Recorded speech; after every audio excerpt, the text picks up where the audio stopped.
Assalamualaikum warahmatullahi wabarakatuh. Selamat pagi anak-anak. Pada kesempatan hari ini, Ibu akan memperkenalkan diri. Nama Ibu Windarti. Ibu mengajar mata pelajaran Ilmu Pengetahuan Sosial pada kelas 8. Sebelum pelajaran dimulai, marilah kita membaca doa terlebih dahulu dengan membaca suratul Fatihah. Berdoa dimulai.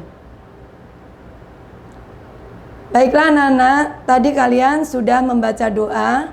Semoga dengan doa tadi kalian dapat mendapat manfaat dan petunjuk serta hidayah dari Allah SWT. Nah, untuk itu pada hari ini Ibu akan mengajarkan materi yaitu mengenai kondisi geografis negara-negara ASEAN. Sebelum ke materi, Ibu akan membahas dulu mengenai sejarah ASEAN. Latar belakang terbentuknya ASEAN.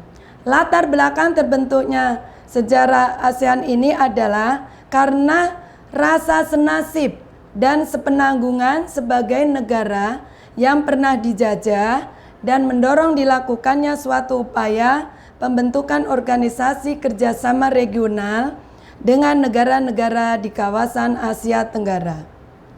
ASEAN dibentuk berdasarkan deklarasi Bangkok yaitu pada tanggal 8 Agustus 1967. Nah, dalam deklarasi Bangkok itu sendiri yaitu ditandatangani oleh 5 negara, antara lain adalah 1, yaitu Adam Malik. Nah, Adam Malik ini adalah Menteri Luar Negeri Indonesia. Yang kedua yaitu Tun Abdul Razak, yaitu Wakil Perdana Menteri dari negara Malaysia. Yang ketiga yaitu Narciso Ramos, yaitu Menteri Luar Negeri Filipina. Yang keempat yaitu S. Rajaratnam, beliau adalah Menteri Luar Negeri Singapura. Yang kelima yaitu Tanat Koman, Menteri Luar Negeri Thailand.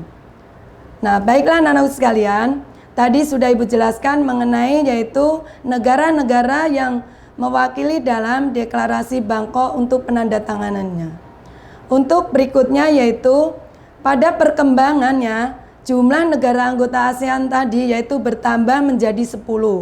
Di antaranya yang menambah adalah 1. Brunei Darussalam yang bergabung pada tanggal 7 Januari tahun 1984. Yang kedua adalah Vietnam, yaitu pada tanggal 28 Juli tahun 1995. Yang ketiga yaitu Myanmar, yaitu pada tanggal 23 Juli 1997. Begitu juga Laos, yaitu sama pada tanggal 23 Juli 1997. Nah, yang kelima yaitu Kamboja pada tanggal 16 Desember 1998. Nah, ASEAN ini dibentuk tentunya memiliki tujuan. Tujuannya antara lain yaitu kalau dalam buku paket anak-anak yaitu ada 15. Namun pada hari ini Ibu akan contohkan 3 saja dulu. Yaitu 1. Mempercepat pertumbuhan ekonomi, kemajuan sosial, serta mengembangkan kebudayaan di kawasan ini melalui usaha bersama dalam semangat kesamaan dan persahabatan untuk memperkokoh landasan sebuah masyarakat bangsa-bangsa Asia Tenggara dan sejahtera dan damai. Yang kedua yaitu untuk meningkatkan perdamaian dan stabilitas regional dengan jalan menghormati keadilan dan tertib hukum di dalam hubungan antar negara di kawasan ini serta mematuhi prinsip-prinsip piagam perserikatan bangsa-bangsa. Yang ketiga adalah meningkatkan kerjasama yang aktif dan saling membantu dalam masalah-masalah yang menjadi kepentingan bersama di bidang-bidang ekonomi, sosial, teknik, ilmu pengetahuan, dan administrasi. Nah, itulah tujuan dibentuknya ASEAN. Nah, ASEAN tentunya juga mempunyai struktur organisasi. Nah, organisasi di sini antara lain yaitu adanya konferensi tingkat tinggi ASEAN, yaitu biasanya diadakan pertemuan yaitu oleh kepala negara atau pemerintahan negara anggota. Yang kedua adalah adanya Dewan Koordinasi ASEAN, adalah pertemuan para menteri luar negeri negara anggota ASEAN yang bertindak sebagai koordinator Dewan Masyarakat ASEAN. Yang ketiga yaitu adanya Sekretariat ASEAN. Ini adalah organisasi ASEAN yang berfungsi meningkatkan koordinasi antar badan ASEAN dan implementasi berbagai kegiatan dan proyek dalam kerangka kerjasama ASEAN. Yang keempat yaitu adanya Sekretariat Nasional. Ini adalah pimpinan kegiatan tingkat nasional setiap negara ASEAN yang memiliki tugas yaitu menyimpan informasi mengenai urusan ASEAN, mengkoordinasikan pelaksanaan keputusan ASEAN, serta memajukan identitas dan kesadaran ASEAN. Yaitu yang kelima adalah adanya Dewan Masyarakat ASEAN. Ini adalah pertemuan para menteri yang membidangi 3 pilar, yaitu masyarakat ASEAN adalah pilar politik, keamanan, pilar ekonomi, dan pilar sosial budaya.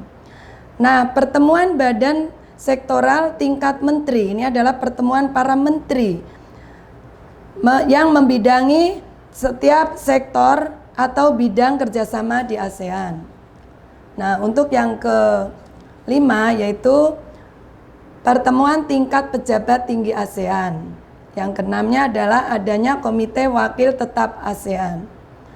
Yang ketujuh adalah adanya Komisi Antar Pemerintah untuk HAM ASEAN.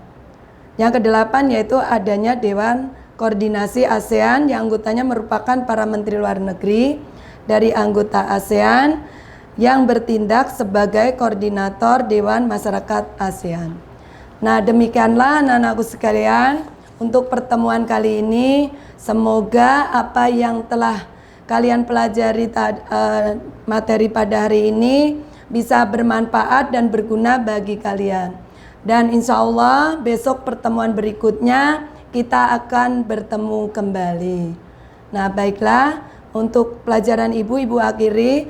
Wabillahi taufiq wal hidayah. Wassalamualaikum warahmatullahi wabarakatuh.